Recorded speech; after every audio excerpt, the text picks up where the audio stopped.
Introducing Making Marilyn Emulating Elle, or Amy Tuitt. Amy is our super sharp Brisbane correspondent who is all about sewing. She's a Brisbane spoolette that lives and breathes sewing when her wonderful cat, Mr. Smoochie, gives her a break from his adorable cuddle powers. Cats need to be adored, right? You're listening to Sew Organised Style podcast produced by our Brisbane correspondent, Amy. I'm so excited that Amy's filed her very first podcast her way. Amy is chatting to Ali of Ali May at Social Sewing one early spring weekend. Amy is all about sewing, especially when you follow her Instagram account. Mr. Smoochie and Flubber Bubba are usually in her Instagram account, giving her a hand when she's trying to sew. Both Amy and Ali have sewing at heart. If you've ever attended a Brisbane spoolette event, you'll know that both Amy and Ali are part of this great group of locals that share their love of sewing and instinctively know how to make you feel welcome. You'll find the Brisbane Spoolette group on Facebook and also on Instagram. Get ready to hear Ali and Amy shoot the breeze over a great afternoon of sewing. Hi, this is the Brisbane correspondent of the podcast. My name is Amy. I blog and Instagram at Making Marilyn Emulating Elle. I'm here with Alison, who is Ali May on Instagram. Two M's. And Ali is a long-time spoolette. And so we're at Social Sewing. It's this afternoon now, isn't it? And I thought I'd have a chat to Ali about how awesome sewing is. Well, hello. Delighted to be part of the podcast. And yeah, we're actually having a really good morning this morning. We've got a couple ladies who haven't been to Social Sewing before, so I think that's really important to kind of bring the sewing community together, because I know for me it certainly changed the face of sewing, is the idea that these days, rather than being locked in your own home and it being a really solitary hobby, it's getting more and more social. So whether that's sharing your makes and ideas on social media or physically getting together with other ladies or gentlemen. It would be nice to have gentlemen, but wouldn't it? There just don't seem to be as many blokes who sew, but maybe we'll see more. I mean, the only people that I know who sew who are men happen to be medical professionals, and that's sewing humans. Human skin does have different tension, but we're not going to get into a silence of the land. Fascinating, wouldn't it? You know, I sewed with leather once, and as I was cutting it up, it really came home to me that I was cutting up skin. Like something about the texture of it as you're cutting it. It was a bit disconcerting. It did sew up nicely though. Yes, I mean, vegetarian. I don't like thinking about cutting up animal skin, but you know. But yeah, so Ali is known for her love of capes. I have been cutting up some of the capes for kids this morning, which I love doing because it allows me to buy the cute fabric at Spotlight without feeling like a real weirdo.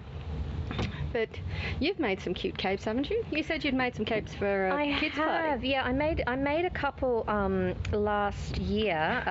We were going to a nephew's third birthday or fourth birthday, and the kids were all dressing up as superheroes, and being the auntie that I am, I wanted to dress up as well, so I made my husband and I 2 red velvet capes to wear so we could hang out with the kids instead of the boring adults. And I've still got them at home, and I found them again the other day, so I think I will give them to you so that you can give them to the kids, if that's all right. Yeah, we'll see if they have specific requirements so the kids can't choke themselves.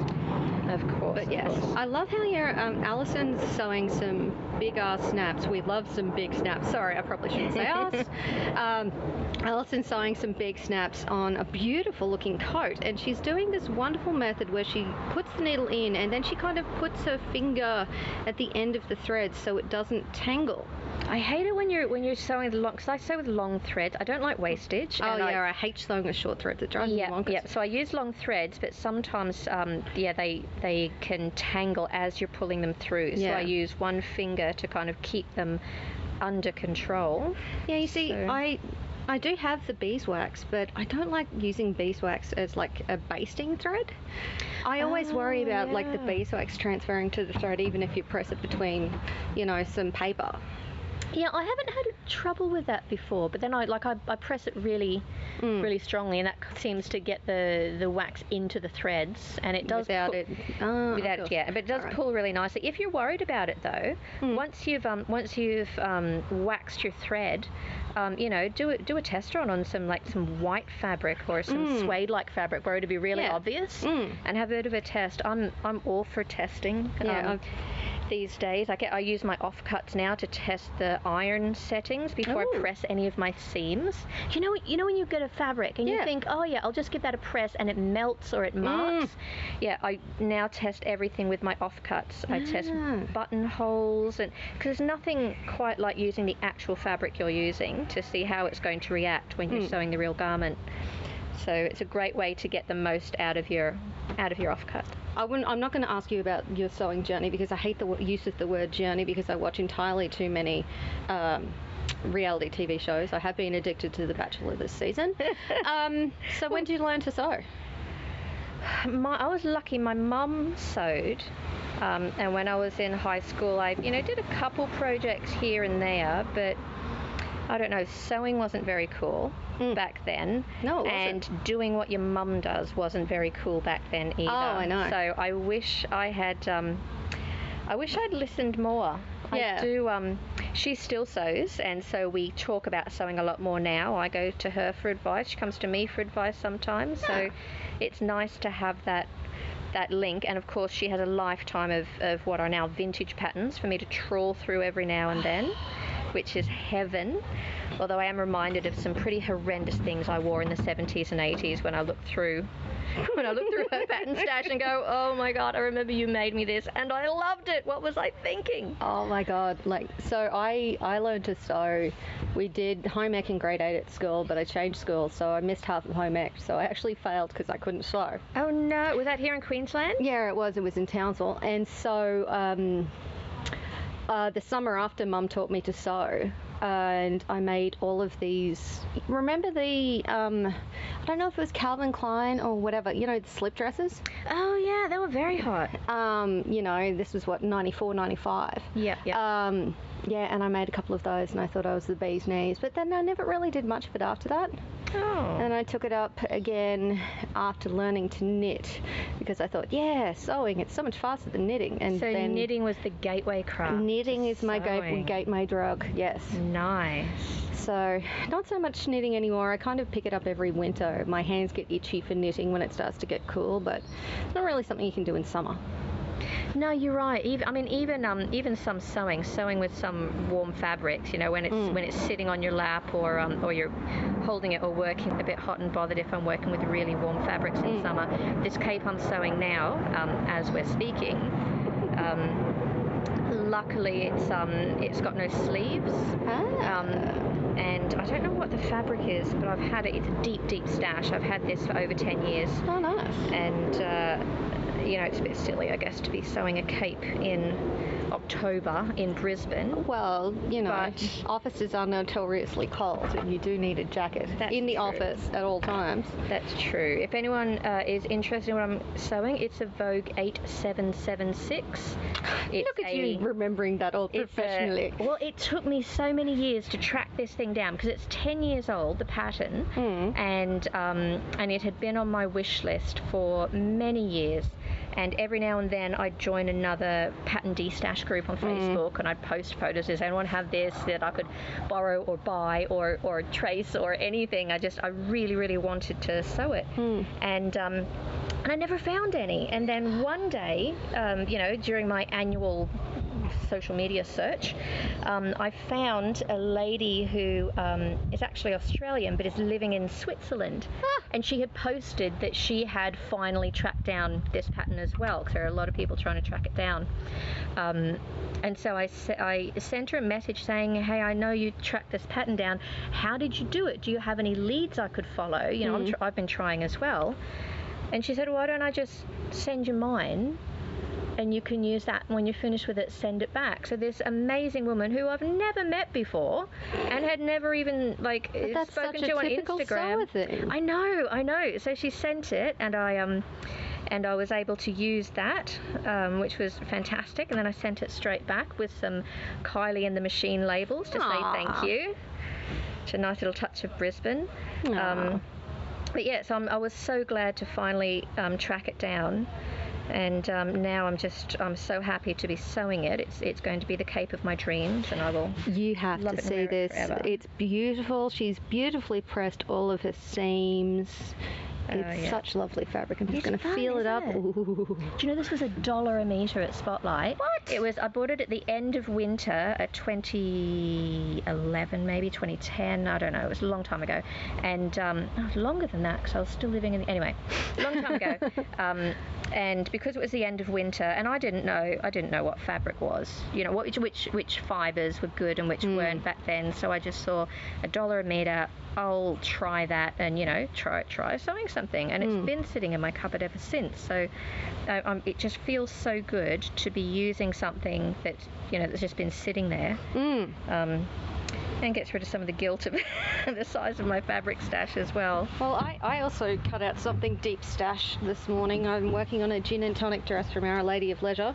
She's Melbourne pattern designer who I've recently discovered. I love the fact that all of her patterns are named after cocktails, so she's definitely, if she's not a spoolette, she should be. Is it the one with the twist? The gin and tonic? It's got a twist at the front? Yes, I've seen that. It looks great. It's a funny wrap over one, and it's actually a really, really easy sew, but the first time I made it in a beautiful swan print rayon from Spotty, and it looks so put together. I wore it to work and I felt glamorous as hell. I've seen it on your feed. It looked so good. In fact, that's what made me go and look up who is this Our Lady of Leisure and what is this dress.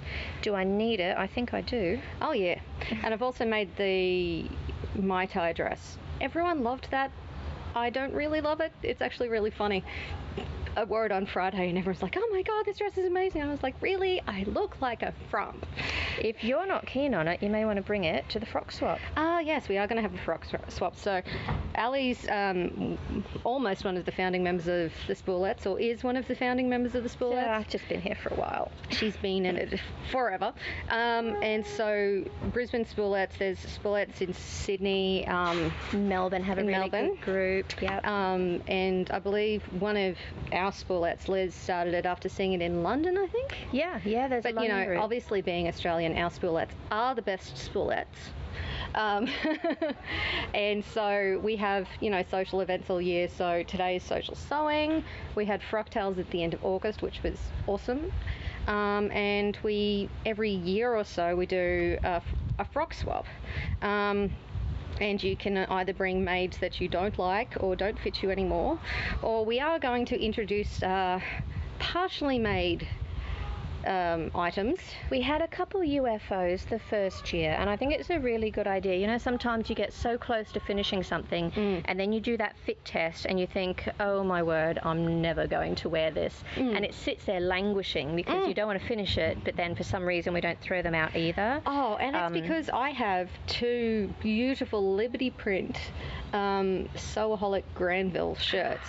They're waiting to be finished, and I've been lifting lots of weights, so my chest has gotten larger, and so they just don't button up at the chest. So I'm either going to finish those or I'm going to, bring them along, and I don't know how we'll go with pattern instructions, but we'll work something out, I suppose. Yeah, I'm sure someone would be happy to snap those up and finish them off. I mean, imagine getting a handmade garment and only having to do the last 3 or 4 steps, and that's it, and you've got a new outfit. That would be brilliant. Yes, so we'll be doing that in probably November. Yeah. I'm just scouting a couple venues now, so and we'll add in a lunch or something, because once you get sewing girls together, they can't just do one thing and go home. They need to socialise. We're all like, where can we go out to this, and should we go out for drinks, and what are you doing for coffee next week? I think that's half the fun of it. Is sewers throughout the world, because I've met quite a few from other countries, and they all seem to be, there are a lot of similarities. They're positive people who like to solve problems, who like beautiful things and are willing to put in the time and effort to get them. sewing is not a cheap hobby these days, and it's not a fast, easy hobby either. It's about skill and time and investment.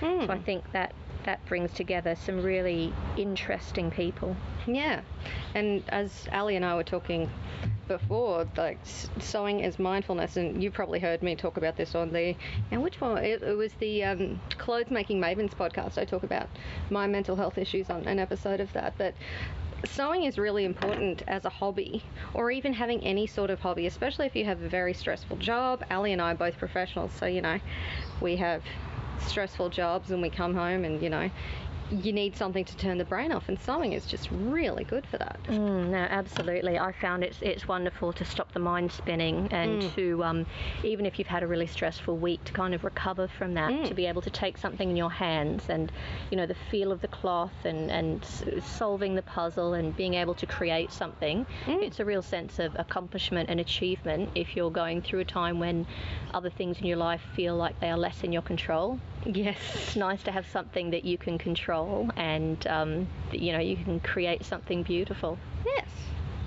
Well, I think that's a really lovely note to end on our chat with Ali. And we will chat soon. Bye-bye. Now that you've heard how lovely this social sewing environment is, I think you'd agree that once you visit and sew with great people like Amy and Ali, you'd go back in a heartbeat. This episode of Sew Organised Style was recorded and produced by Amy Chewett with permission by Ali May. Post-production was by me, Maria Theoharis. If you enjoyed this episode, drop Amy a message on her Instagram account, Making Marilyn Emulating L, so she knows you appreciate her work and knows that you want more.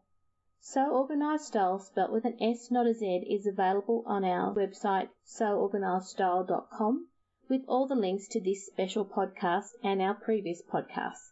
You'll also find our podcast on iTunes, Google Play, Stitcher, Spotify, Castbox, and iHeartRadio. Subscribe to our podcast to listen to our earlier recordings that have now been updated and are a lot easier to listen to, and tell your friends about our podcast. We publish podcasts each fortnight unless we have newsworthy podcasts or special reports from Amy, our Brisbane correspondent. Thanks for listening.